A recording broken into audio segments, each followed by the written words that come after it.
और वो फ़िक्रमंद रहते हैं। आज हमको ये ऐलान आया वहाँ से कि लखनऊ से कि हमारे मुल्क की चहीती तालीम याफ्ता जिन्होंने लॉ ग्रेजुएशन किया है इकरा हसन, वो मालेगांव तशरीफ़ ला रही हैं बरोज़ जुमेरात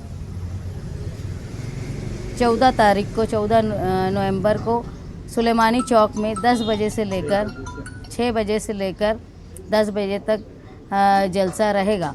और वो उम्मीद मैं कर रही हूँ कि मालेगांव शहर जिस तरह अखिलेश यादव की पार्टी से चुन के आने के बाद इकरा हसन संसद में गई, पार्लियामेंट में गई और पहली ही तकरीर में उन्होंने छक्का मारा, वैसे ही मालेगांव शहर की आवाम वो 6 नंबर बटन साइकिल निशान पर दबाकर मालेगांव शहर के लिए एक बेहतर मुस्तकबिल के लिए बाब खोलें। दूसरा ये कि जो अखिलेश यादव के भाई और सांसद धर्मेंद्र यादव वो मालेगांव तशरीफ़ ला रहे हैं। मुसलसल मालेगांव के लोगों के लिए कोशिश हो रही है कि लोग जो हैं वो तब्दीली चाहते हैं, तो वो अपनी बातें रखने के लिए नेशनल लेवल पर भी कोशिशें हो रही हैं। बिलखुसूस मालेगांव शहर की ख़वातीन, जिनमें मैंने देखा जब घर घर में जा रही हूँ तो ख़वातीन में एक जोश है, एक चाह है कि वो तब्दीली की तरफ जा रही है। क्योंकि मालेगांव शहर में अगर डेवलपमेंट 1999 के बाद से बिल्कुल नहीं हुआ तो सबसे बड़ा असरअंदाज इस पर ख़वातीन हुई हैं। चाहे महंगाई का मामला हो, औरतें बहुत परेशान हैं, चाहे खस्ता रोड, गटर और नल के मामले हो। इसलिए मैंने जो देखा कि मालेगांव शहर की औरतें तब्दीली के लिए बहुत ज़्यादा पुरुम्मीद हैं, बहुत ज़्यादा पुरजोश हैं।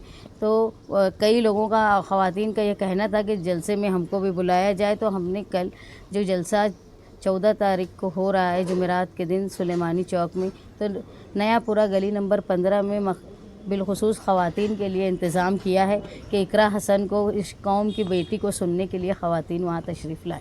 सुलेमानी चौक का मेन रोड, सुलेमानी चौक से जो महल के सामने स्टेज रहेगा और फतेह मैदान की तरफ उसका मुंह रहेगा, मतलब मेरा मुंह काबे की तरफ, ऐसा बोल के तकरीरें भी होंगी। यानी झूठ फसाद नहीं बोला जाएगा, इसलिए मुंह उस तरफ रखे कि आखिरी वक्त चल रहा है कैंपेनिंग का। तो और हम लोग जो है कहीं ना कहीं सिर्फ हमारे ही ऐसे जलसे हो रहे हैं जो मुस्तकबिल में क्या किया जाएगा इस पर बात हो रही है। हमारे लीडरान भी जो आ रहे हैं वो भी मालेगांव शहर में मुस्तकबिल में क्या हो। कल मेंबर ऑफ पार्लियामेंट मोहिबुल्लाह साहब थे, आप देखेंगे कि उन्होंने भी क्या बोला कि मालेगांव शहर के लिए क्या ज़रूरी है, उनकी कैंडिडेट क्या कर सकती है, या वो कैंडिडेट के ताल्लुक से क्या सोचते हैं। लेकिन आप देखेंगे माजी में जो लीडरान आए दूसरी पार्टी के कैंपेनिंग के लिए, उन्हें ये भी नहीं मालूम कि उनकी पार्टी का उम्मीदवार क्या करेगा या पीछे क्या किया नुमाइंदा होने के बावजूद। तो कहीं ना कहीं मालेगांव शहर का एक समझदार तबका, पढ़ा लिखा तबका ये मान रहा है कि ये जो समाजवादी की जो स्टेज से है यहाँ कहीं ना कहीं सच बात बोली जा रही है। इसीलिए मैं बोला कि हमारा स्टेज ऐसी जगह लगेगा कि मुँह मेरा काबे की तरफ। और हमारी मुसलसल ये कोशिश है कि मालेगांव शहर से समाजवादी पार्टी तब्दीली की शुरुआत करे। और न सिर्फ मालेगांव समाजवादी बल्कि महाराष्ट्र समाजवादी के आज ज़िम्मेदार आए हैं कारगुजार सदर, और जो हमारी सेंट्रल पार्टी है वो भी फ़िक्रमंद है। तो एक चैनल है जो यहाँ से लेके सेंट्रल तक मालेगांव के लिए, मालेगांव की आवाम के लिए फ़िक्रमंद है। और अगर ये आवाम मौका देती है इंशाअल्लाह, जो जिस तरह की तब्दीली हम लोग देख रहे हैं, तो हमारे 37 MP है, एक वज़न है सेंट्रल गवर्नमेंट में, और जो सनद है हमारी पावर लूम की, उसका बड़ा जो है वो फ़ैसला सेंट्रल गवर्नमेंट की तरफ से होता है। इसलिए यहाँ से दिल्ली तक का चैनल लगा हुआ है मालेगांव शहर को फलाह के लिए।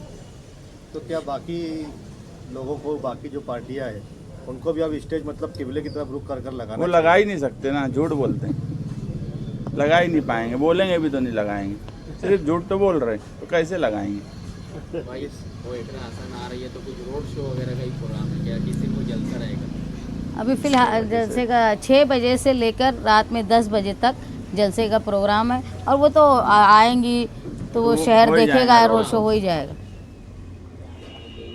शुरुआती वक्त में समाजवादी का नाम लेने से परहेज कर रहे थे सियासी लीडर जो आपके मुखालिफ हैं, लेकिन फ़िलहाल आप पर बहुत ज़्यादा अटैक हो रहा है।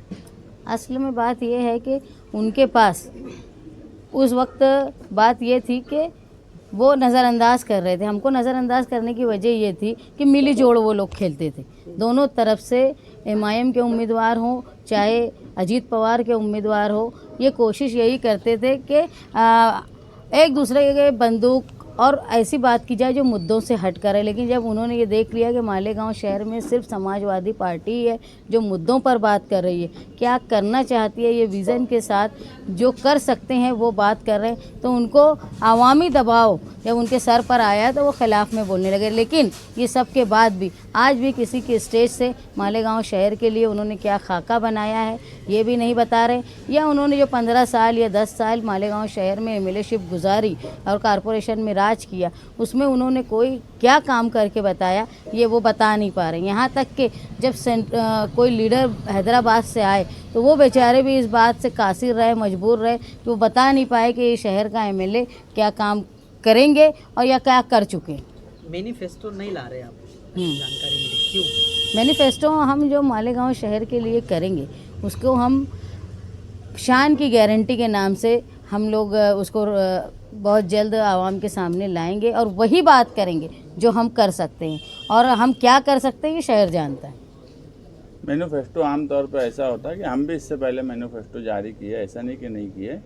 पिछला 2019 का जो मैनिफेस्टो था वो इतना जंबो जेड मैनिफेस्टो था, और उस मैनिफेस्टो के पर अगर 10% अमल हुआ होता, मौजूदा नुमाइंदे किए होते, तो शायद शहर का नक्शा कुछ हद तक चेंज हुआ होता।